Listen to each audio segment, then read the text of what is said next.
저는 오늘 소아시아 7교회 가운데 라오디게아 교회 세 번째로 말씀을 증거하도록 하겠습니다. 라오디게아 교회는 자기 착각과 교만에 빠진 교회였죠. 그래서 요한계시록 3장 17절 말씀 보니까 나는 부자라, 나는 부요하여 부족한 것이 없다라고 자랑을 해요. 근데 실은 계시록 3장 18절 말씀 보니까 예수님이 볼 때는 영적으로 너무 비참하고 너무 곤고하고 너무 가난한데, 심지어는 눈이 다 멀었는데 그것도 모르고 나는 부자다, 부족한 것이 없다 이러면서 자기 착각과 교만 속에 살고 있는 교회가 바로 라오디게아 교회였어요. 이러한 라오디게아 교회를 향해서 예수님께서는 3가지의 처방을 내리셨죠.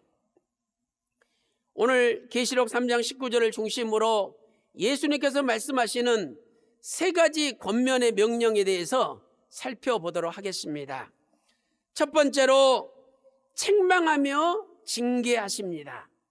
예수님은 우리를 책망하시고 징계하셔요. 여기 계시록 3장 19절에 책망하여, 헬라어로 엘렌코라는 단어죠. 엘렌코. 이것은 꾸짖다, 나무라다 이런 뜻이에요. 그 다음에 징계라는 단어는 헬라어로 파이듀오라는 단어예요. 이 징계라는 단어는 책망이라는 단어보다 더 한 단계 위에 있는 의미를 갖는 거죠. 자, 책망이 뭡니까? 남의 잘못이나 허물을 깨닫게 하는 거죠. 남의 잘못이나 허물을 나무라고 꾸짖어서 깨닫게 하는 것이 책망이에요. 그러나 징계는 한 단계 더 나아가 거기에 맞는 벌을 내리거나 제재를 가하는 거죠. 말만 하는 게 아니라 그 죄에 대한 대가를 치르게 하는 거예요. 그래서 제재를 가하거나 또는 벌을 내리는 거죠. 하나님께서는 아무에게나 책망하시고 아무에게나 징계를 내리시는 것이 아닙니다. 하나님이 사랑하시기 때문에 책망하고 징계하신다는 거예요. 오늘 계시록 3장 19절에도 이렇게 말씀하고 있죠. 무릇 내가 사랑하는 자를 책망하고 징계하노니.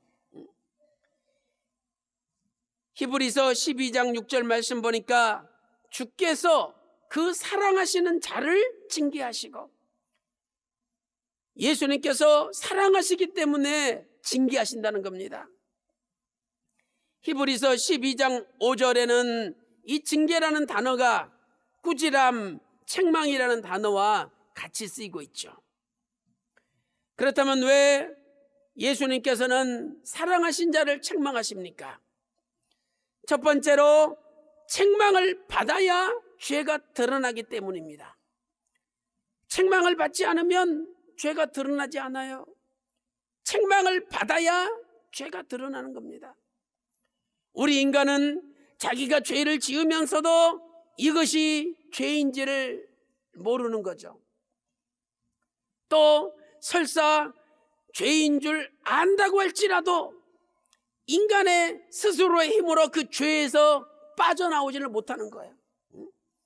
그러나 하나님이 무섭게 책망하시면 이게 죄구나, 이걸 깨닫게 되죠.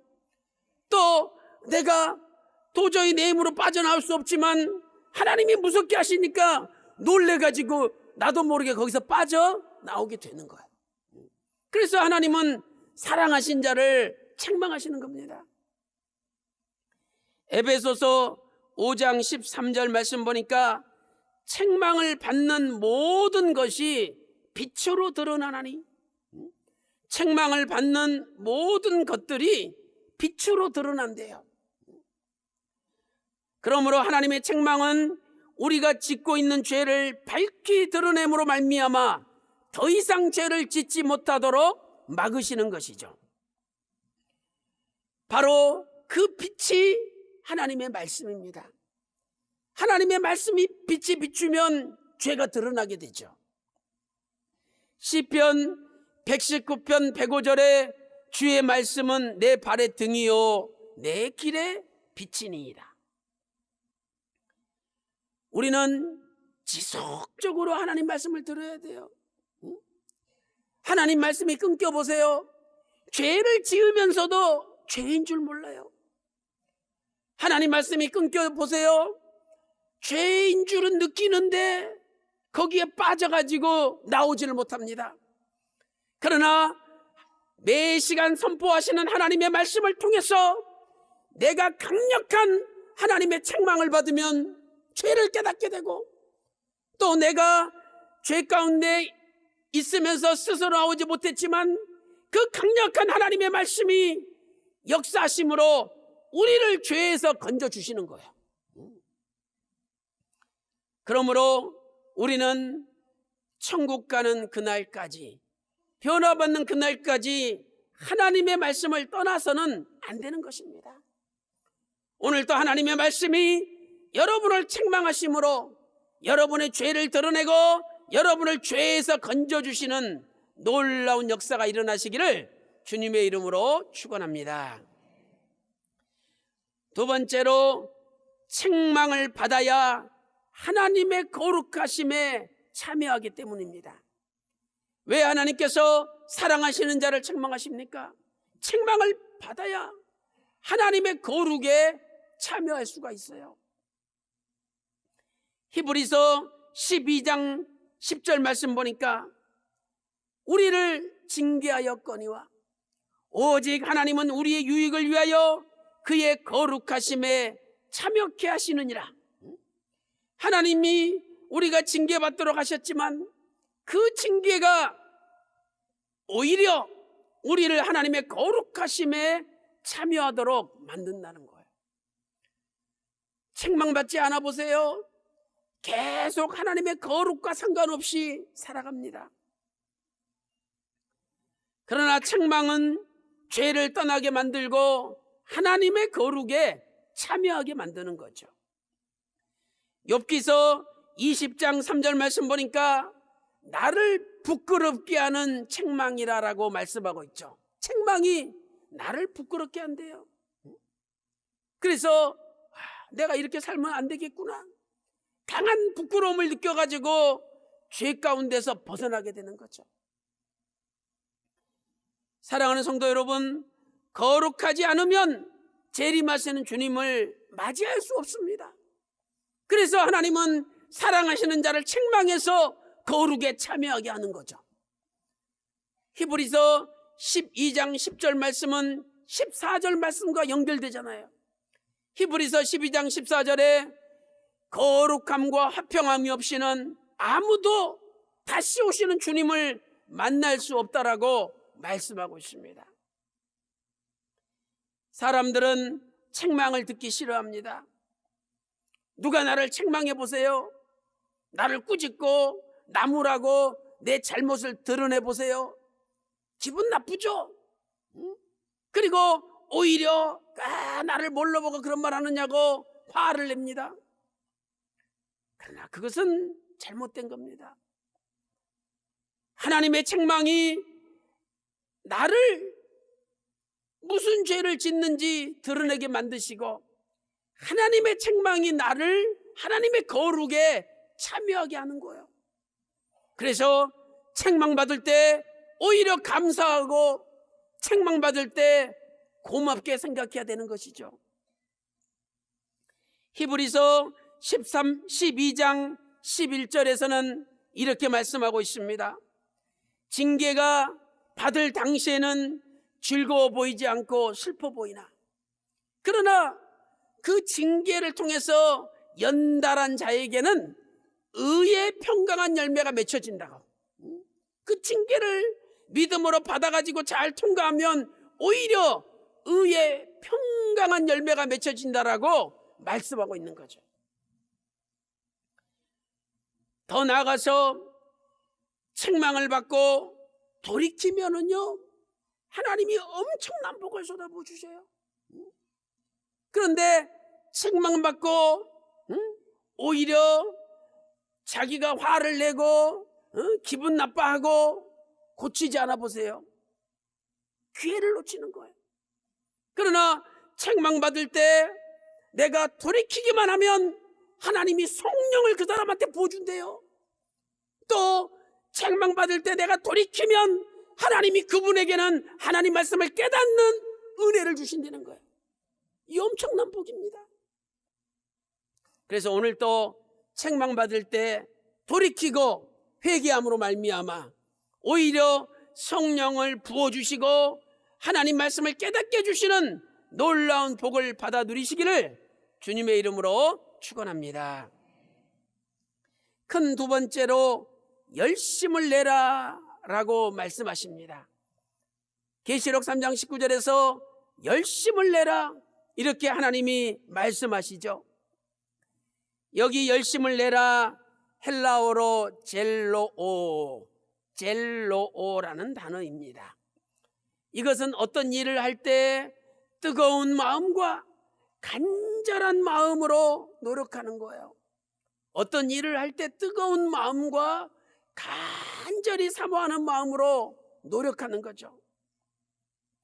로마서 12장 11절 하반절 말씀 보니까 게으르지 말고 열심을 품고 주를 섬기라 이렇게 말씀하고 있습니다. 이 열심은 두 가지가 있어요. 하나는 긍정적인 열심이 있고 또 하나는 부정적인 열심이 있죠. 첫 번째로 긍정적인 열심은 바로 하나님의 열심입니다. 우리가 하나님의 열심, 인간의 열심이 아니라 하나님의 열심을 가질 때 긍정적인 열심을 갖는 거예요. 사도 바울은 무슨 일에 열심냈습니까? 고린도 교회 성도들을 정결한 처녀로 한 남편이신 예수 그리스도에게 중매하는데 열심을 냈어요. 그 말씀이 고린도 후서 11장 2절에 기록되어 있죠. 내가 하나님의 열심으로 너희를 위하여 열심을 내노니, 하나님의 열심으로 너희를 위하여 열심을 내노니 내가 너희를 정결한 처녀로 한 남편인 그리스도께 드리려고 중매함이라. 정말로 영적인 중매를 위해서 사도 바울은 열심을 냈습니다. 세상 중매쟁이들은 돈에 눈이 어두워서 중매를 합니다. 그러나 우리는 돈 때문이 아니에요. 하나님의 열심으로 내가 너희를 위하여 열심을 내노니 그 하나님의 열심이 우리 가운데 활활 불타올라야 된다는 거예요. 쪼갠 고기 사이로 횃불 한 장을 체결할 때 타는 횃불이 지나갔잖아요. 이것은 하나님의 열심이 이렇게 불같이 타오르고 있다는 것을 상징적으로 보여주는 거예요. 창세기 15장 17절 말씀이죠. 이러한 열심이 비느하스에게도 있었잖아요. 모압 평지에서 진치고 있는데 한 남자가 여자를 데리고 와가지고 천막에서 간음하죠. 연병이 나가지고 수많은 사람이 죽어가요. 그래서 창을 가지고 남자와 여자의 배를 꿰뚫어서 죽였어요. 그래서 연병이 그치고 24,000명이 죽었지 않습니까? 하나님께서는 저가 나의 질투심으로 하나님의 의를 이루었다라고 칭찬해 주셨어요. 민수기 25장 11절 말씀 보세요. 민수기 25장 11절에 비느하스가 나의 질투심으로 질투하여 이스라엘 자손 중에서 나의 노를 돌이켜서 나의 질투심으로 그들을 진멸하지 않게 하였도다 이렇게 말씀하고 있습니다. 여기 질투심이라는 단어가 히브리어로 킨아 이것은 열심이라는 뜻이에요. 비느하스는 하나님의 열심으로 충만했어요. 오늘 저와 여러분도 하나님의 열심은 거룩이에요. 거룩. 교회를 거룩하게 하기 위하여, 내 자신을 거룩하기 위하여 하나님의 열심으로 불타오르는 신령한 바울, 신령한 비느하스가 다 돼야 될 줄로 믿습니다. 두 번째, 부정적인 열심은 세상적인 열심이죠. 부정적인 열심은 세상적인 열심, 인간의 열심이에요. 우리는 세상 일할 때 참 열심 내죠. 세상의 쾌락과 세상의 재미와 또 세상의 오락에 그냥 완전히 몰두하잖아요. 그런데 이렇게 세상에 빠져 있는 것보다 더 큰 문제가 무엇입니까? 그것은 교회 안에서 하나님의 열심이 아니라 세상적인 열심으로 가득 차 있는 것이죠. 교회 안에서 겉으로는 하나님의 일을 한다고 포장되어 있지만 실은 자기 욕심을 채우며 자신의 이익을 위해서 열심을 내는 겁니다. 여러분 한번 저와 여러분의 삶을 돌이켜보세요. 내가 교회에서 열심을 내지만 엄밀히 따지면 진짜 주님을 위한 열심입니까? 나의 어떤 이익을 위해서, 나의 어떤 욕심을 채우기 위해서, 나의 어떤 가치관을 채우기 위하여 나는 지금 열심을 내고 있지 않습니까? 엄밀히 따져보세요. 갈라디아 교회에 열심을 내는 사람들이 있었습니다. 그래서 사람들을 그냥 설득하고 만나고 맨날 이야기하면서 결국은 자기 편을 만들어요. 사도 바울이 하나님의 일을 열심히 하려고 그러는데 거기서 떼어내가지고 이간질시켜서 자기 편을 만드는 거예요. 사도 바울이 이런 사람들은 하나님의 열심이 아니라 자기 열심이다. 갈라디아 4장 17절 한번 읽어보겠습니다. 4장 17절이에요. 저희가 너희를 위하여 열심을 내는 것이 좋은 뜻이 아니요, 저 거짓 교사들이 열심을 내는데 자기 뜻이 아니래요. 좋은 뜻이 아니래. 오직 너희를 이간 붙여 너희로 저희를 대하여 열심 내게 하려 함이라. 사도 바울 옆에서 열심히 하나님 일하고 있는 사람을 그냥 이간시켜가지고 자기 편을 만들어요. 설득하고 만나고 차 마시고 술 한잔하면서 싹 설득해가지고 떼내서 자기 편을 만드는 거예요. 갈라디아 4장 17절을 공동 번역에서는 이렇게 번역하고 있습니다. 그 사람들이 여러분에게 열심을 보이는 것은 결코 선의에서 나온 것이 아니라 여러분을 나에게서 떼어내어 여러분으로 하여금 그들에게 열성을 품도록 하려는 술책입니다.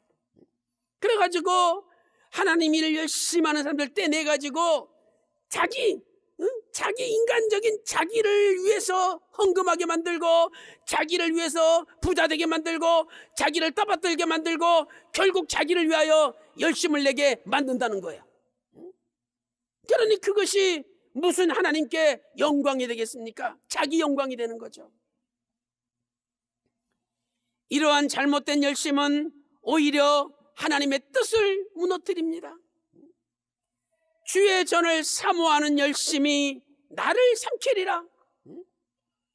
성전을 사모하는 열심이 오히려 예수님을 삼킨대요. 시편 69편 9절 말씀을 인용한 거죠. 종교 지도자들은 성전에서 열심히 예배드리고 돈 바꾸고 재물을 사고 팔았지만 결국은 예수님을 삼켜서 십자가로 내몰았던 것입니다. 사랑하는 성도 여러분, 오늘 또 저와 여러분이 세상적인 열심으로 가득 차 있지는 않은지, 아니 더 나아가서 내가 교회에서 열심은 내지만 결국은 인간적인 열심, 나를 위한 열심을 내고 있지는 않는지 우리는 돌아봐야 된다는 거죠. 그래서 큰 세 번째로 회개하라고 말씀하십니다. 회개하라. 이제 네가 정말 하나님의 열심을 내지 않았다면 회개하라는 겁니다. 과연 나의 열심이 아버지 열심이냐? 아니면 결국은 나를 위한 열심이냐?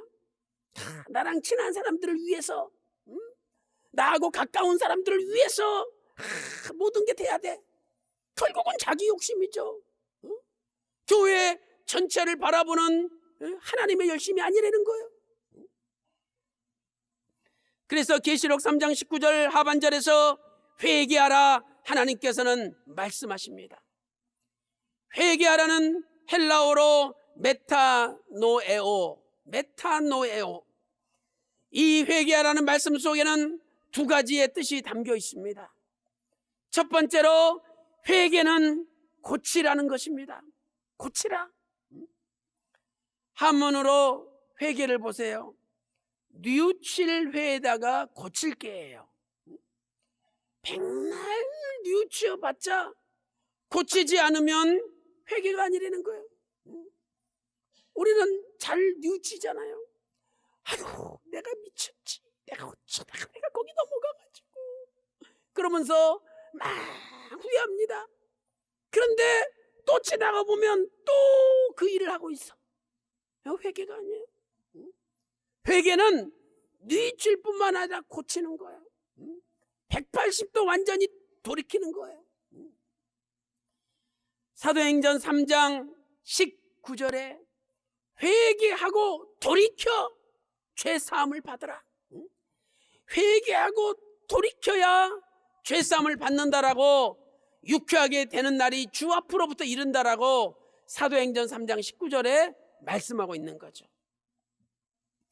라오디게아 교회는 미지근한 신앙이었습니다. 그 다음에 또 라오디게아 교회의 신앙은 자기 교만과 착각 속에 빠져 있습니다. 나는 부자라. 나는 부요하여 부족한 것이 없다. 나 정도 믿으면 됐지. 나 정도 믿으면 아버지께 인정받는 거야. 이러면서 스스로 자부심 속에 빠져서 사는 거죠. 오늘 이러한 자기 교만과 자기 착각을 고칠 때 바로 그것이 진정한 회개라는 겁니다. 두 번째로 회개는 왕을 바꾸는 것입니다. 왕을 바꿔야 돼요. 회개하기 전에 우리의 삶은 예수님이 왕이 아니라 다른 것들이 왕이었어요. 그러나 오늘 하나님께서는 바로 하나님 자신이 왕이 되어야 된다라고 말씀하는 것입니다. 다른 것들이 지금은 왕이지만 그 왕들을 다 몰아내고 예수님이 우리의 삶의 왕이 될 때 바로 그것이 진정한 회개라는 거죠. 그래서 예수님이 나를 통치하시고 예수님이 나를 이끌어 가시고 예수님 말씀에 순종하며 살아갈 때 그것이 진정한 회개가 되는 거라죠. 것입니다. 우리가 성경을 볼 때 회개하라는 말씀은 나라와 항상 같이 나옵니다. 많은 경우에. 마가복음 1장 15절 보세요. 회개하라 하나님의 나라가 가까웠느니라. 또 마태복음 3장 2절에도 회개하라 천국이 가까웠느니라. 마태복음 4장 17절에도 회개하라 천국이 가까웠느니라. 나라에는 주인이 있죠. 왕이 있지 않습니까? 이제 하나님 나라가 가까웠으니까 하나님을 왕으로 모시려는 거예요. 다른 왕은 다 몰아내고 하나님을 왕으로 모시라. 이것이 바로 진정한 회개라는 것입니다. 요한계시록 17장 14절과 요한계시록 19장 16절에서는 예수님을 만왕의 왕이라고 선포하고 있습니다. 사랑하는 성도 여러분, 오늘도 예수님을 우리의 진정한 왕으로 모시고 우리의 다른 왕들을 다 몰아냄으로 말미암아 이제 진정으로 회개하여 하나님 나라가 저와 여러분의 삶 가운데 이루어지시기를 주님의 이름으로 축원합니다. 결론적으로 회개가 가장 먼저입니다. 회개가 가장 먼저예요. 요한계시록 3장 19절에 나오는 동사들을 자세히 보세요. 책망하여 징계하노니 열심을 내라. 이 세 동사는 현재형이에요. 책망하다, 징계하노니, 또 열심을 내라, 현재형이에요. 그런데 이상하게도 회개하라는 과거형이에요. 과거 명령이에요. 네가 과거에 먼저 회개했어야 한다. 회개했어라. 문법적으로도 맞지도 않는데 이렇게 하나님이 써놨어요. 이것은 가장 모든 일보다 먼저 해야 될 것이 회개라는 것입니다. 회개해야 책망도 받아들이고, 회개해야 징계도 받아들입니다. 회개해야 열심히 나오는 것입니다. 회개하지 않으면 책망도 소용없고, 징계도 소용없고, 열심도 소용없다는 거예요. 회개하지 않고 죄가 있는 상태에서 아무리 열심을 낸다 할지라도 그 열심은 하나님의 열심이 아니라 인간적인 열심에 불과하다는 것을 가르쳐주고 있는 것입니다. 사랑하는 성도 여러분, 이 시간에 오늘 우리는 라오디게아 교회가 아닌지 돌아보시기 바랍니다. 오늘 우리의 미지근한 신앙을 회개합시다. 오늘 우리의 차지도 않고 더웁지도 않은 미지근한 신앙을 회개해야 됩니다. 또한 우리의 교만과 자기 착각을 회개해야 됩니다.